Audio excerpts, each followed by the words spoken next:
像我们这个上了年纪的人嘛，还是要不断的要学习。利用这个拍抖音，一个是扩大流量，简单的拍一个视频，一播放就是10几万的播放量。我也是想不到，很多老早几十年前的朋友，30年前的朋友都上来了，没有电话联系了，他也点我了的，我就感觉非常有乐趣。我感觉还是非常有关联性。比如我拍了一个减速的一个视频，我在减速的过程当中，在思考企业的一个定位方向、产品的迭代、产品的创新等等。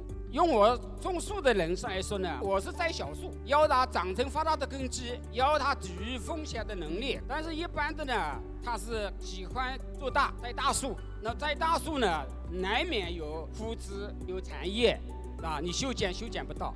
但是它那个根呢，还没扎好，然后狂风暴雨就来了，它就抵御不了。我始终不去看市场上哪个好销，然后走那个捷径，我不乐意。我喜欢在细分领域找到差异化，走高精尖。我预计这一棵小树多少年之后长成什么样子，我企业能走多久，我是考虑这样的问题。